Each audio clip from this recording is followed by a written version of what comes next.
Greetings, ladies and gentlemen, and welcome to this daily science fiction extravaganza, commonly known as Tales from Outer Space. Taken from the subreddit HFY. All the relevant links will be down below. And, as always, I hope that you enjoy. And if you do, please consider supporting the channel. On to the science fiction. Story number 1. Perceptions and code names written by _______.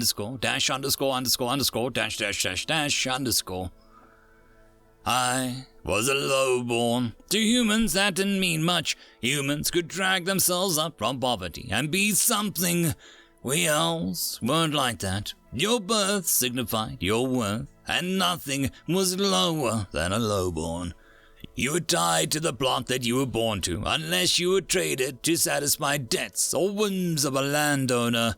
That was how I came to the capital. I was offered as payment to the debt of my lord, sent on my way with little more than an itchy, ill-fitting sackcloth gown. Sackcloth because my clothing would have put my total value above the debt to be paid. She even took my slippers. I was young and fit, having belonged to a farm, so I expected to be thrown into the kitchens when not used as physical amusement. I hadn't been in my New Yord's estate for a day before I was being tormented by higher casts about my pending fate. I was to be gifted to a human. That didn't sound too bad. They could pick themselves up, after all. Then they started telling me about the horrible and weird and terrifying appetites the humans had, an insatiable itch to satisfy. How their sexual desires were so perverted that they had codenames for them. They tormented me to tears with most likely humiliations I'd be subjected to before finally dying. Things that I had never imagined. By my second night, I was tossed into the quarters that the visiting human would occupy for the duration of the negotiations, tossed in still in my sackcloth gown. My new lord hadn't bothered to improve my wardrobe. My lord wouldn't want to overgift overall and give the wrong impression during negotiations. I did what any sensible person would. I tried to hide in the corner. I fell asleep at some point because I woke up with a big silhouette stumbling into the room. Saw it knock against the desk and promptly fall onto the bed, at least partially. The legs of the silhouette hung off the bed, feet sprawled across the floor. My upbringing dictated my actions as I scrambled to my feet and stood before the bed, just like I was supposed to. All lowborn were supposed to stand and present themselves to the new landowner for inspection upon first meeting. I stood there, back straight as a rod, for 5 minutes before I realized he was asleep. I turned one on the softer lights only to startle myself. He had a non-flesh arm. I'd heard about these but never imagined I'd see one. Steeling myself as my curiosity overtook my fear, I climbed onto the bed and poked the arm several times. It was a terrifying amalgamation of metal and tubes, all somehow working together. Did my arm look similar under the flesh? Then he muttered something strange. I don't know what he said, but it sounded angry as he sat up and looked at me through squinted eyes. The torment that I had been subjected to came flooding back to me. I did the only thing my scared mind could think of. I bowed my head and asked if we were going to make pancakes, uttering one of those code words that I remembered. "It's 2 a.m. and you want pancakes?" He continued to squint at me, then had the weirdest expression cross his face before he laughed. "Wreck it, let's make pancakes." He crinkled his nose. "After you take a bath, you smell like a barn." I'd never been more embarrassed in my life. That embarrassment was supplanted when I put on the clothes that he threw at me on the way to the washroom. The shirt was big enough to almost be a gown, and the shorts were nearly too big to keep up despite drawstrings. I emerged, expecting him to be waiting, not making a racket in the small kitchen. It was about time I realized that he wasn't clumsy. He was drunk. He was drunk and having a grand time. It's Miss Pancakes, come on, you gotta learn how to make 'em," he said cheerfully as he poured himself more than filled the second glass and the cloudy bottle. That was my first experience with spiced rum. That was also my first experience with human culinary traditions and cooking methods. My new master had ingredients for 5 different kinds of pancakes and 2 different sweet syrups. In addition to pancakes, we baked cookies and brewed a drink called coffee. He also had 3 different kinds of rum because one highly alcoholic drink was not enough. The next morning I learned what a hangover was. He made me a hangover cure, but I'm pretty sure that cure was designed by a sober to torment the hungover. It woke me up, but it made me want to die even more. He then sent me to the main kitchens to fetch a specific list of things, and he refused to let me change either. That hurt my pride, but I did as my patron ordered. I was assailed by the kitchen staff and the servants, as I knew that I would be. I told them what I had done all night, which sent them into fits of laughter and smirky grins, if not outright blushing. They kept interrupting me before I could elaborate, and I wasn't in the mood to keep trying to correct them. I got the listed items and returned to my patron as fast as I could. It wasn't until I returned to his quarters and saw the smirk on his lips that his intent behind the errand dawned on me. "I know the rumors your people have," he winked at me. "The bastard pulled a prank at my expense. Don't look so wounded. Besides, you started at Miss 2 a.m. Pancakes." I received a new cooking lesson every other day. My patron taught me how to season meat and vegetables prior to cooking, during cooking, and after cooking. I learned different methods for different cooking temperatures, even how to sear meat and use the burnt remnants of the sauces for the rest of the meal's ingredients. During one of the lessons, I asked him if it was tradition to have sexual partners learn to cook before performing the acts associated with them. My young bride took a heavy blow from his answer. He wasn't going to be taking his patron's prerogative with me because I was too young in his eyes. I wanted to bluster back that I was 15, and that low-born were married and having kids around my age. But I didn't, because I knew better, and, in a way, it was a relief, even if I wouldn't admit it to myself at the time. The lessons continued for months, though they became less lessons and more supervised experimentation. He let me acquire any number of spices, herbs, vegetables, and meats to test my culinary chops on. He always ate my meals too, even if they were disgusting. I found that silly for a noble to do, mostly because I wanted to throw out my portion rather than eat some of the disgusting amalgamations I created. Horrible accidents or not, he let me keep cooking and experimenting. As the negotiations came to a close, I expected to be packed off with my patron. I'd spent the day readying his things and was surprised when he returned early with a tablet in hand.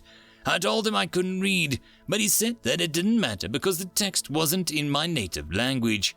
He sat me down at a desk and put it in my earbuds and pressed a button on the tablet which caused it to highlight sentences as it read them in my language.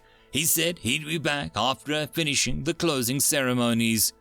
20 minutes later, I was a sobbing mess. My patron wanted to adopt me. It wasn't uncommon for higher nobles and landowners to adopt lower nobles into their families if they performed well. Many used it as a reward for service and to guarantee continued loyalty. But lowborn were never adopted, ever. When my patron returned, I did something unbecoming of my position. I hugged him. I tried to explain myself, but I don't think he understood anything through my crying. He just hugged me back and patted my head. When I calmed down, I asked him why. I wasn't prepared for the answer. We elves were the only ones who still had lowborn. Everyone else had abolished similar social contracts centuries ago. Because my patron was leaving, he either had to gift or sell me to another landowner, or I had to get departure papers. Since I couldn't read, lacked any formal education, and was a lowborn, I wasn't going to get elven departure papers. But if he adopted me, I'd have no problem getting the necessary documents for the human authorities. He refused to take just me because slavery was heavily frowned upon in his culture and all the human cultures. The one thing that all humanity could agree upon was, frick those guys in particular when it comes to slavers. I got the proper name too, Sequai, Hermaswetsky. Learning to say my surname was the most challenging linguistic task that I'd ever faced. Learning the Esperanto dialect writing took even longer. I never understood his joke about the place Poland never making it into space, but my new surname was part of it. Somehow, every time I asked a human, they just laughed and nodded. That was okay. They still came to eat my cafe. More humans and other species than I imagined could exist in a universe as a child came to eat. No one could be unhappy when filled with delicious food, and the self-taught style my father had helped me develop appealed to everyone. He always had a reserved table at my cafe, and on the off chance that his scallywag ways brought him back to the central station, but they really did, which was okay too. He might have been an interstellar pirate and a scallywag, masquerading as a trade delegation to case potential targets, but he was a good person at heart. Deep down in his heart, in that sheltered part, that he took pity on a wretch like me and taught me how to claim the stars of my own. End of story. Story number 2. A brief list of things weapons engineer Ryla Volt is banned from doing. Written by Ajreil. Number 1. No bear trap harpoons. The angry bear you just pulled towards yourself will be considered punishment. Number 2. No bear traps on portable hand trebuchets. Nothing about this seems like a good idea. Number 3. Firecrackers that exceed 50 megatons are not allowed within 500 miles of a birthday party. Number 4. But it's so colorful is not a good reason to make confetti cannon that can rip through human flesh. Number 5. No, your music isn't very good. No, using a bass cannon does not improve the situation. Number 6. No amount of sprinkles makes a nuclear landmine acceptable. Number 7. Playing football with a nuclear football is not a sport. It is a national security risk. Number 8. Do not weaponize bees. Number 9. No, adding more bees does not make the situation any better. Number 10. A normal harpoon is actually a reasonable idea. Attaching a portable singularity that spits out hundreds of pounds of bees is not. Number 11. Any staff member who sees your Dr. Bees costume are instructed to burn it on sight. Number 12. No tricking children into thinking that they're a bee whisperer. That's not okay. Number 13. After constructing the suit of armor out of human sternums, you are now required to attend weekly counseling. Why do you even have a sternum collection? Number 14. After spending $240,000 removing virgin venom from psychiatric clinic, you are now banned from therapy. I don't want to know. Number 15. The words, "I must wield a chainsaw harpoon," have been removed from your bucket list. All 28 entries. Number 16. You cannot get conceal and carry permit for an anti-air cannon. I don't even want to think of the logistics of putting this into your pocket. Number 17. Frecket. Anything with harpoon in the title is banned. There is no reasonable amount of harpoon grenades. Number 18. Ryla is no longer permitted to turn stone from national monuments into bunkers. You do not need to feel history get pummeled beneath your tank trebuchet. Number 19. You are no longer permitted to use advertising to put the phrase sternum-seeking assault kittens into the public lexicon. Seriously, what is your obsession with sternums?